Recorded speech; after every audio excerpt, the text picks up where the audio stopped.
ओम शांति 17 ଜାନୁଆରୀ 2025 प्रातः मुरली बाप दादा मधुबन। बाबा कहते मिठे बच्चे तुमे माने भारतर अति मूल्यवान सेवक अट।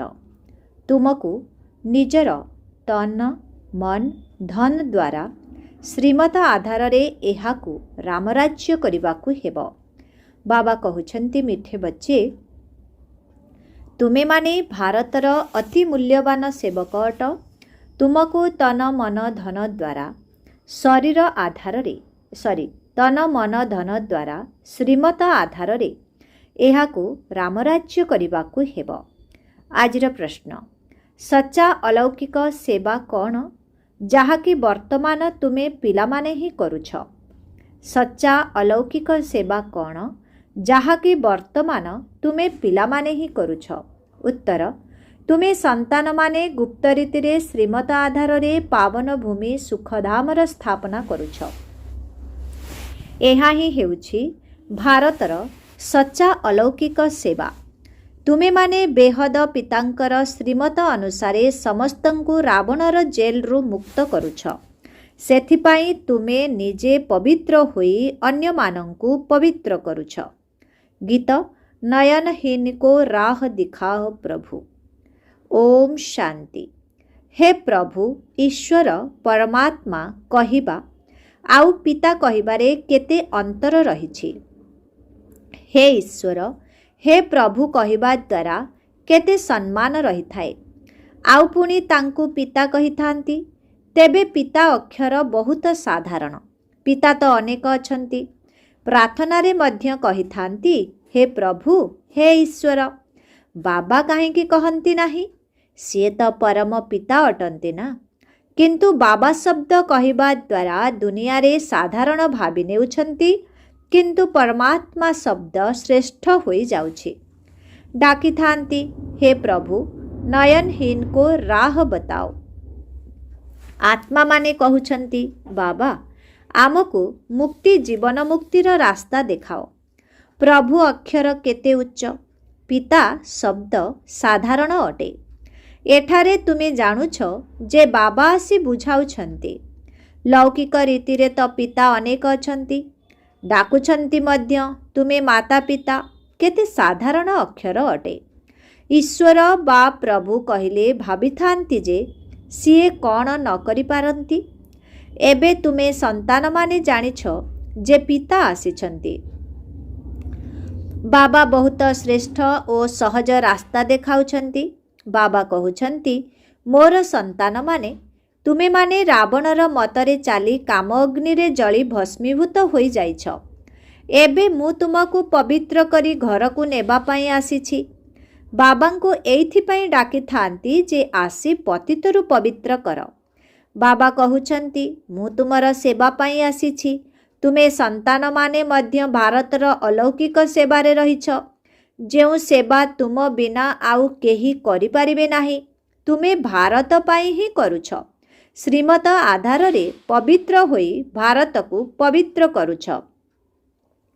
बापू गांधीजींकर मध्य आशा थिला जे भारत रामराज्य हेउ, किंतु केही मनुष्य तो रामराज्य तैयारी करि पारिबे नाही। न हेले प्रभुंकु पतित पावन कही काहेकि डाकन्ते। एबे तुम संतान मानंकर भारत पाई केते प्रेम रहिछि। तुमे ही तो खास भारतर और साधारण रूपे सारा दुनियार प्रकृत सेवा करुछ। तुमे जानिछ जे बाबा भारत को पुनर्बार रामराज्य करुछन्ते। जहाँकि बापूजी चाहुथिले सिए भारतर बापूजी थिले, किंतु इए बेहदर अर्थात सारा विश्वर बापूजी अटंती। ये बेहदर सेवा करुछंती। एक कथा तुमे पिला माने ही जानिछ। तुम मानंक मध्य रे भी क्रमानुसारे एही निशा रहुछि कि आमे रामराज्य स्थापन करिबो। सरकारंकर तुमे सेवक अट। तुमे दैवी सरकार तैयारी करुछ। तुमर भारत पाई केते गर्व रहिछि। तुमे जानिछ जे एहा सत्य जुगरे पवित्र भूमि थिला, एबे पतित होई जाइछि।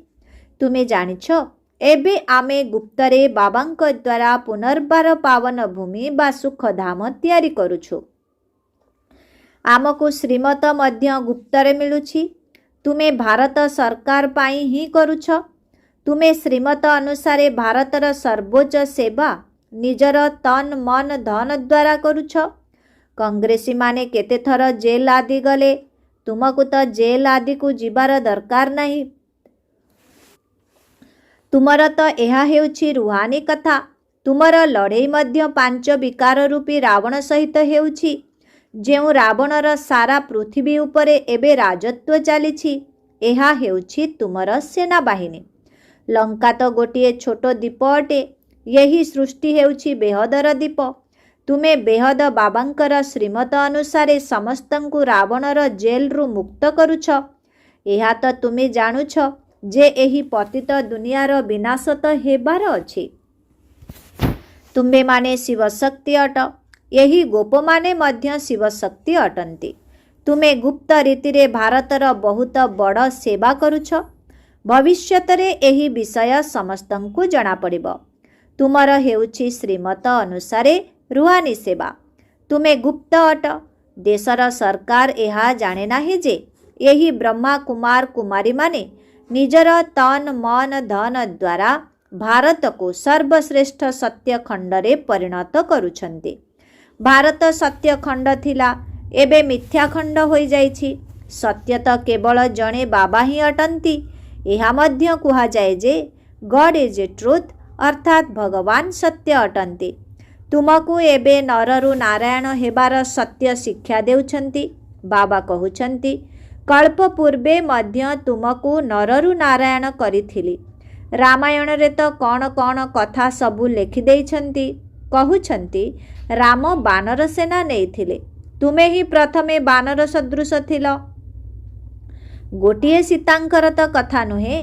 बाबा बुझाउछन्ति मु किपरि रावण राज्यर विनाश कराई राम राज्य स्थापन करुछि। एथिरे कौनसी कष्ट करिवार कथा नाही। सेमाने तो केते खर्च करुछन्ति। रावणर प्रतिमा तैयारी करी पुणी ताकू जलाउछन्ति। किछि भी बुझु नाहंती। बड़ बड़ लोक माने सबु देखिबाकू जांती। विदेशी मानंकु मध्य देखांती, किंतु किछि भी बुझंती नाही। एबे बाबा बुझाउछन्ति तेणु तुम पिलामानंकर मन भितरे उमंग उत्साह रहिछि कि आमे भारतर प्रकृत आत्मिक सेवा करुछु। आउ सारा दुनिया रावण मतरे अछि। तुमे रामंकर श्रीमतरे अछ। राम कुह बा शिव कुह, नाम तो बहुत रखि देइछन्ति। तुमे संतान माने श्रीमत को अनुसरण करुथिबा भारतर अति मूल्यवान सेवक अट। कहुछन्ति जे हे पतित पावन, आसी आमको पवित्र कर। तुमे जानिछ जे सत्य जुगरे आमको केते सुख मिलुछि, अचलाचल संपत्ति मिलुछि। सेठारे मोटामोटी आयुष मध्य केते अधिक रही थाए। सेमाने समस्ते जोगी अटंती, आउ एठारे समस्ते भोगी अटंती। सेमाने पावन, एमाने पतित। केते राति दिनर अंतर रहिछि। कृष्ण को मध्य जोगी कहुछन्ति, महात्मा मध्य कहुछन्ति, किंतु सिए तो प्रकृत सत्य महात्मा अटंती।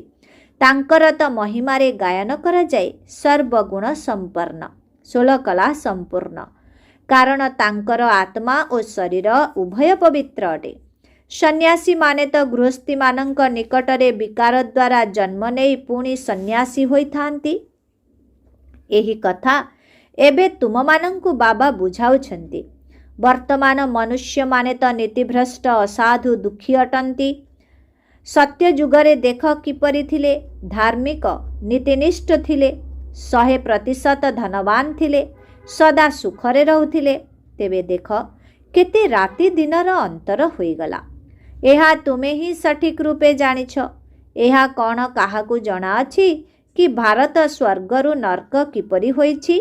लक्ष्मी नारायणंक पूजा करुछन्ति, मंदिर निर्माण करुछन्ति, किंतु किछि बुझु नाहंती। बाबा बुझाउछन्ति जेउ माने बहुत उच्च पदरे अछन्ति, बिरलांकु मध्य बुझाई पारिबो एही लक्ष्मी नारायण एही पद किपरि पाइले। एमाने एभली कि श्रेष्ठ कर्म करिथिले जे तांकर मंदिर तैयारी करिछन्ति। देवी देवतांक कर्तव्य को न जानी पूजा करिबा मध्य पत्थर पूजा अथवा କଣ୍ଢେଇ ପୂଜା କରିବା ସହିତ ସମାନ ହୋଇଗଲା। ଅନ୍ୟ ଧର୍ମାବଲମ୍ବୀ ମାନେ ତ ଜାଣନ୍ତି ଖ୍ରୀଷ୍ଟ ଅମୁକ ସମୟରେ ଆସିଥିଲେ, ପୁଣି ଆସିବେ। ତେବେ ତୁମ ସନ୍ତାନମାନଙ୍କର କେତେ ରୁହାନୀ ଗୁପ୍ତ ଅଭିମାନ ରହିବା ଉଚିତ। ଆତ୍ମା ଖୁସି ହେବା ଉଚିତ। ଅଧା କଳ୍ପ ଦେହ ଅଭିମାନୀ ହୋଇଛ। ଏବେ ବାବା କହୁଛନ୍ତି ଅଶରୀରୀ ହୁଅ, ନିଜକୁ ଆତ୍ମା ବୋଲି ଭାବ। ଆମର ଆତ୍ମା ବାବାଙ୍କ ଠାରୁ ଶୁଣୁଛି। ଅନ୍ୟ ସତ୍ସଙ୍ଗମାନଙ୍କରେ କେବେ ଏପରି ଭାବିବେ ନାହିଁ। ଏହି ଆତ୍ମିକ ପିତା ଆତ୍ମାମାନଙ୍କୁ ବସି ବୁଝାଉଛନ୍ତି। ଆତ୍ମା ହିଁ ସବୁକିଛି ଶୁଣୁଛି ନା। ଆତ୍ମା କହୁଛି ମୁଁ ପ୍ରଧାନମନ୍ତ୍ରୀ ଅଟେ, ଅମୁକ ଅଟେ। ଆତ୍ମା ଏହି ଶରୀର ଦ୍ୱାରା କହିଲା ଯେ ମୁଁ ପ୍ରଧାନମନ୍ତ୍ରୀ ଅଟେ। ଏବେ ତୁମେ କହୁଛ ମୁଁ ଆତ୍ମା। ପୁରୁଷାର୍ଥ କରି ସ୍ୱର୍ଗର ଦେବୀ ଦେବତା ହେଉଛି ମୁଁ ଆତ୍ମା, ଏହା ମୋର ଶରୀର ଅଟେ। ଦେହୀ ଅଭିମାନୀ ହେବାରେ ହିଁ ବହୁତ ମେହନତ ଲାଗିଥାଏ। ଘଡ଼ି ଘଡ଼ି ନିଜକୁ ଆତ୍ମା ଭାବି ବାବାଙ୍କୁ ମନେ ପକାଉଥାଅ, ତେବେ ବିକର୍ମ ବିନାଶ ହୋଇଯିବ। ତୁମେ ହେଉଛ ଶ୍ରେଷ୍ଠ ଆଜ୍ଞାକାରୀ ସେବକ, ଗୁପ୍ତ ରୀତିରେ କର୍ତ୍ତବ୍ୟ କରୁଛ। ତେଣୁ ନିଶା ମଧ୍ୟ ଗୁପ୍ତରେ ରହିବା ଦରକାର। ଆମେ ହେଉଛୁ ସରକାରଙ୍କର ଆତ୍ମିକ ସେବକ। ଭାରତକୁ ସ୍ୱର୍ଗ କରୁଛୁ। ବାପୁଜୀ ମଧ୍ୟ ଚାହୁଁଥିଲେ ନୂଆ ଦୁନିଆରେ ନୂଆ ଭାରତ ହେଉ, ନୂଆ ଦିଲ୍ଲୀ ହେଉ। ଏବେ ନୂଆ ଦୁନିଆ ତ ନାହିଁ। ଏହି ପୁରୁଣା ଦିଲ୍ଲୀ ଶ୍ମଶାନ ହୋଇଯାଇଛି, ପୁଣି ପରିସ୍ଥାନ ହେବାର ଅଛି। ଏବେ ଏହାକୁ ପରିସ୍ଥାନ କୁହାଯିବ ନାହିଁ। ନୂଆ ଦୁନିଆରେ ପରିସ୍ଥାନ, ନୂଆ ଦିଲ୍ଲୀ ତୁମେ ହିଁ ତିଆରି କରୁଛ। ଏହା ବହୁତ ବୁଝିବାର କଥା। ଏହି କଥା ଭୁଲିବା ଉଚିତ ନୁହେଁ। ଭାରତକୁ ପୁନର୍ବାର ସୁଖଧାମ କରିବା କେତେ ଶ୍ରେଷ୍ଠ କାର୍ଯ୍ୟ ଅଟେ। ଡ୍ରାମା ପ୍ଲାନ୍ ଅନୁସାରେ ସୃଷ୍ଟିକୁ ପୁରୁଣା ହେବାର ହିଁ ଅଛି। ଏହା ଦୁଃଖଧାମ ଅଟେ ନା। ଦୁଃଖହର୍ତ୍ତା ସୁଖକର୍ତ୍ତା ଏକମାତ୍ର ବାବାଙ୍କୁ ହିଁ କୁହାଯାଏ। ତୁମେ ଜାଣିଛ ଯେ ବାବା 5000 ବର୍ଷ ପରେ ଆସି ଦୁଃଖୀ ଭାରତକୁ ସୁଖୀ କରୁଛନ୍ତି। ସୁଖ ବି ଦେଉଛନ୍ତି ଏବଂ ଶାନ୍ତି ମଧ୍ୟ ଦେଉଛନ୍ତି। ମନୁଷ୍ୟ କହୁଛନ୍ତି ଯେ ମନକୁ ଶାନ୍ତି କିପରି ମିଳିବ? ତେବେ ଶାନ୍ତିଧାମ ସୁଇଟ୍ ହୋମ୍ରେ ମିଳିବ। ତାହାକୁ କୁହାଯାଏ ଶାନ୍ତିଧାମ, ଯେଉଁଠି ଶବ୍ଦ ନାହିଁ, ଦୁଃଖ ନାହିଁ। ସେଠାରେ ସୂର୍ଯ୍ୟ ଚନ୍ଦ୍ର ଆଦି ମଧ୍ୟ ନଥାନ୍ତି। ଏବେ ତୁମ୍ଭ ସନ୍ତାନମାନଙ୍କୁ ଏହି ସମସ୍ତ ଜ୍ଞାନ ମିଳିଛି। ବାବା ମଧ୍ୟ ଆସି ଆଜ୍ଞାକାରୀ ସେବକ ହୋଇଛନ୍ତି ନା। କିନ୍ତୁ ବାବାଙ୍କୁ ତ ବିଲକୁଲ ଜାଣନ୍ତି ହିଁ ନାହିଁ। ସମସ୍ତଙ୍କୁ ମହାତ୍ମା କହିଦେଉଛନ୍ତି। ବର୍ତ୍ତମାନ ମହାନ ଆତ୍ମା ତ ସ୍ୱର୍ଗ ଦୁନିଆ ବ୍ୟତୀତ ଆଉ କେଉଁଠାରେ ହୋଇପାରିବେ ନାହିଁ। ସେଠାରେ ଆତ୍ମାମାନେ ପବିତ୍ର ଥାନ୍ତି, ତେଣୁ ଶାନ୍ତି ସମୃଦ୍ଧି ମଧ୍ୟ ଥାଏ। ଏବେ ପବିତ୍ରତା ନାହିଁ ତ କିଛି ବି ନାହିଁ। ପବିତ୍ରତାର ହିଁ ମାନ ରହିଛି। ଦେବତାମାନେ ପବିତ୍ର ଅଟନ୍ତି, ସେଥିପାଇଁ ତ ତାଙ୍କ ନିକଟରେ ମୁଣ୍ଡ ନୁଆଇଥାନ୍ତି। ପବିତ୍ରକୁ ପାବନ, ଅପବିତ୍ରକୁ ପତିତ କୁହାଯାଏ। ଇଏ ହେଉଛନ୍ତି ସାରା ବିଶ୍ୱର ବେହଦର ବାପୁଜୀ। ଏପରି ତ ମେୟରଙ୍କୁ ମଧ୍ୟ ସିଟି ଫାଦର ବା ନଗର ପିତା କୁହାଯାଏ। ସେଠାରେ ଏହିପରି କିଛି କଥା ହେବ ନାହିଁ। ସେଠାରେ ତ ନିୟମାନୁସାରେ ରାଜ୍ୟ ଚାଲେ। ଡାକିଥାନ୍ତି ମଧ୍ୟ, ହେ ପତିତ ପାବନ ଆସ। ଏବେ ବାବା କହୁଛନ୍ତି ପବିତ୍ର ହୁଅ। ତେବେ କହୁଛନ୍ତି ଏହା କିପରି ହେବ? ପୁଣି ସନ୍ତାନ କିପରି ଜନ୍ମ ହେବେ? ସୃଷ୍ଟିର ବୃଦ୍ଧି କିପରି ହେବ? ସେମାନଙ୍କୁ ଏହା ଜଣା ନାହିଁ ଯେ ଲକ୍ଷ୍ମୀ ନାରାୟଣ ସମ୍ପୂର୍ଣ୍ଣ ପବିତ୍ର ଥିଲେ। ତୁମ ସନ୍ତାନମାନଙ୍କୁ କେତେ ବିରୋଧ ସହନ କରିବାକୁ ପଡ଼ୁଛି।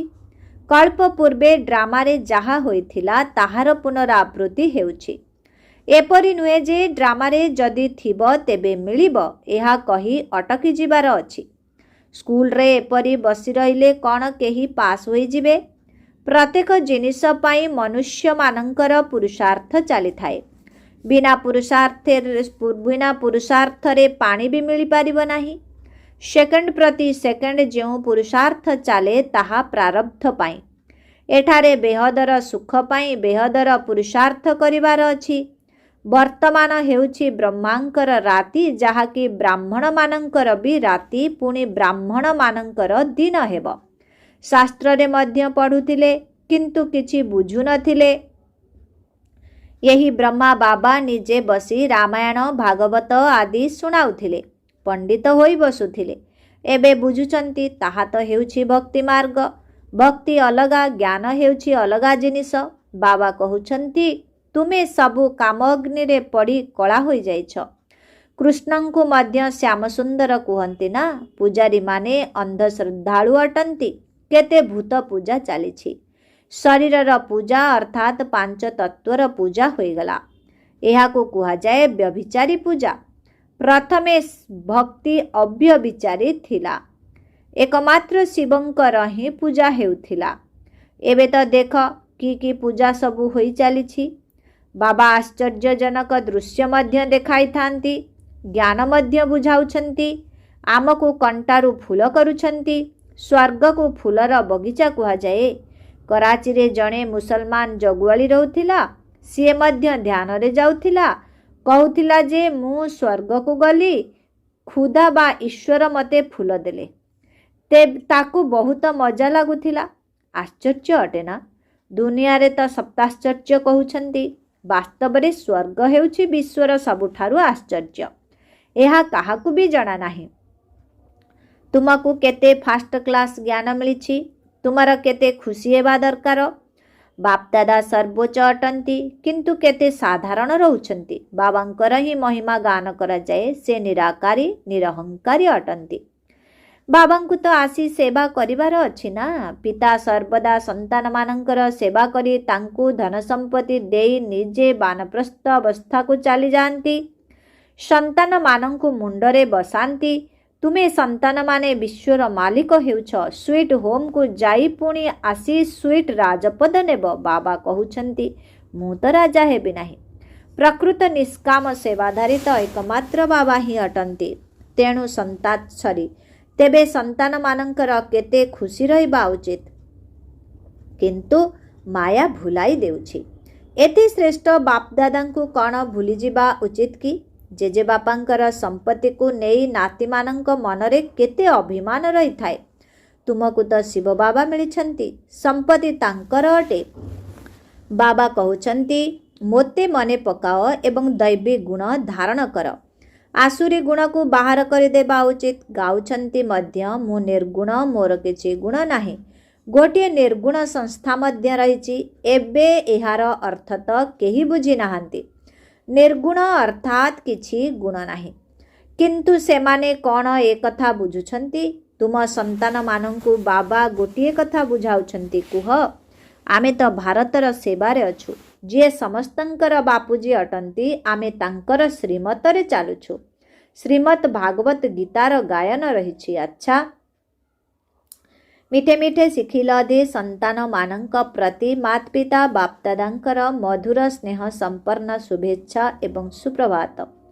ଆତ୍ମିକ ପିତାଙ୍କର ଆତ୍ମିକ ସନ୍ତାନମାନଙ୍କୁ ନମସ୍ତେ। ଆତ୍ମିକ ସନ୍ତାନମାନଙ୍କର ଆତ୍ମିକ ପିତାଙ୍କୁ ଓମ୍ ଶାନ୍ତି। ନମସ୍ତେ ନମସ୍ତେ ନମସ୍ତେ ନମସ୍ତେ ନମସ୍ତେ। ଓମ୍ ଶାନ୍ତି। ଧାରଣା ପାଇଁ ମୁଖ୍ୟ ସାର 1 ନମ୍ବର। ଯେପରି ଉଚ୍ଚରୁ ଉଚ୍ଚ ବାପଦାଦା ଅତି ସାଧାରଣ ଭାବରେ ରହୁଛନ୍ତି, ସେହିପରି ବହୁତ ବହୁତ ସାଧାରଣ, ନିରାକାରୀ ଏବଂ ନିରହଙ୍କାରୀ ହୋଇ ରହିବାକୁ ହେବ। ବାବାଙ୍କ ଦ୍ୱାରା ଯେଉଁ ଫାଷ୍ଟ କ୍ଲାସ୍ ଅର୍ଥାତ୍ ଶ୍ରେଷ୍ଠ ଜ୍ଞାନ ମିଳିଛି, ତାହାର ଚିନ୍ତନ କରିବାକୁ ହେବ। ଡ୍ରାମା ଯାହାର 2 ନମ୍ବର। ଡ୍ରାମା ଯାହାର ବି ଅବିକଳ ପୁନରାବୃତ୍ତି ହେଉଛି। ଏଥିରେ ବେହଦର ପୁରୁଷାର୍ଥ କରି ବେହଦର ସୁଖ ପ୍ରାପ୍ତି କରିବାକୁ ହେବ। କେବେ ବି ଡ୍ରାମା କହି ଅଟକି ଯିବାର ନାହିଁ। ପ୍ରାରବ୍ଧ ପାଇବା ପାଇଁ ପୁରୁଷାର୍ଥ ନିଶ୍ଚିତ କରିବାକୁ ହେବ। ଆଜିର ବରଦାନ। ଅବ୍ୟକ୍ତ ସ୍ୱରୂପର ସାଧନା ଦ୍ୱାରା ଶକ୍ତିଶାଳୀ ବାତାବରଣ ସୃଷ୍ଟି କରୁଥିବା ଅବ୍ୟକ୍ତ ଫରିସ୍ତା ଭବ। ବାତାବରଣକୁ ଶକ୍ତିଶାଳୀ କରିବାର ସାଧନ ହେଲା ନିଜର ଅବ୍ୟକ୍ତ ସ୍ୱରୂପର ସାଧନା। ତେଣୁ ଏଥିପ୍ରତି ବାରମ୍ବାର ଧ୍ୟାନ ଦେବାକୁ ହେବ। କାହିଁକିନା ଯେଉଁ କଥା ପାଇଁ ସାଧନା କରିବାକୁ ପଡ଼େ, ସେହି କଥା ପ୍ରତି ସର୍ବଦା ଧ୍ୟାନ ରହିଥାଏ। ତେଣୁ ଅବ୍ୟକ୍ତ ରୂପର ସାଧନାର ଅର୍ଥ ହେଲା ବାରମ୍ବାର ଧ୍ୟାନ ଦେବାର ତପସ୍ୟା କରିବା। ସେଥିପାଇଁ ଅବ୍ୟକ୍ତ ଫରିସ୍ତା ଭବର ବରଦାନକୁ ସ୍ମୃତିରେ ରଖି ଶକ୍ତିଶାଳୀ ବାୟୁମଣ୍ଡଳ ସୃଷ୍ଟି କରିବାର ତପସ୍ୟା କର। ଏହାଦ୍ୱାରା ତୁମ ସମ୍ମୁଖକୁ ଯିଏ ବି ଆସିବ, ସେ ବ୍ୟକ୍ତ ଏବଂ ଅବ୍ୟର୍ଥ କଥାବାର୍ତ୍ତା ଠାରୁ ଊର୍ଦ୍ଧ୍ୱକୁ ଚାଲିଯିବ। ବାବା କହୁଛନ୍ତି ସେଥିପାଇଁ ଅବ୍ୟକ୍ତ ଫରିସ୍ତା ଭାବର ବରଦାନକୁ ସ୍ମୃତିରେ ରଖି ଶକ୍ତିଶାଳୀ ବାୟୁମଣ୍ଡଳ ସୃଷ୍ଟି କରିବାର ତପସ୍ୟା କର। ଏହାଦ୍ୱାରା ତୁମ ସମ୍ମୁଖକୁ ଯିଏ ବି ଆସିବ ସେ ବ୍ୟକ୍ତ ଏବଂ ବ୍ୟର୍ଥ କଥାଠାରୁ ଊର୍ଦ୍ଧ୍ୱକୁ ଚାଲିଯିବ। ଆଜିର ସ୍ଲୋଗାନ, ସର୍ବଶକ୍ତିମାନ ବାବାଙ୍କୁ ପ୍ରତ୍ୟକ୍ଷ କରିବା ପାଇଁ ନିଜର ଏକାଗ୍ରତା ଶକ୍ତିକୁ ବଢ଼ାଅ। ସର୍ବଶକ୍ତିମାନ ବାବାଙ୍କୁ ପ୍ରତ୍ୟକ୍ଷ କରିବା ପାଇଁ ନିଜର ଏକାଗ୍ରତା ଶକ୍ତିକୁ ବଢ଼ାଅ। ଓମ୍ ଶାନ୍ତି। ଅବ୍ୟକ୍ତ ଇଶାରା 17 ନମ୍ବର। ନିଜର ଶକ୍ତିଶାଳୀ ସଂକଳ୍ପ ଦ୍ୱାରା ସୂକ୍ଷ୍ମ ଶକ୍ତି ପ୍ରଦାନ କରିବାର ସେବା କର। ଯେପରି ନିଜର ସ୍ଥୂଳ କାର୍ଯ୍ୟକ୍ରମ ଗୁଡ଼ିକୁ ଦିନଚର୍ଯ୍ୟା ମୁତାବକ ନିର୍ଦ୍ଧାର୍ଯ୍ୟ କରୁଛ, ସେହିପରି ନିଜର ମାନସିକ ସମର୍ଥ ସ୍ଥିତିର କାର୍ଯ୍ୟକ୍ରମକୁ ମଧ୍ୟ ନିର୍ଦ୍ଧାର୍ଯ୍ୟ କର। କାହିଁକି ନା ଯେତେ ଯେତେ ତୁମେ ନିଜର ମନବୁଦ୍ଧିକୁ ସମର୍ଥ ସଂକଳ୍ପରେ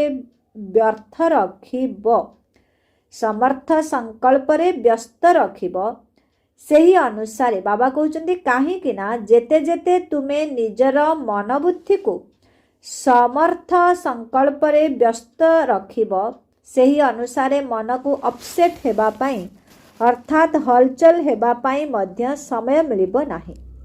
ତେବେ ମନ ଯଦି ସର୍ବଦା ସେଟ୍ ରହିଥିବ ଅର୍ଥାତ୍ ଏକାଗ୍ର ରହିଥିବ, ତେବେ ତାହା ଦ୍ୱାରା ଆପେ ଆପେ ଚାରିଆଡ଼େ ଶୁଦ୍ଧ ପ୍ରକମ୍ପନ ଖେଳିଯାଇଥାଏ ଏବଂ ଆପେ ଆପେ ସେବା ହୋଇଯାଇଥାଏ।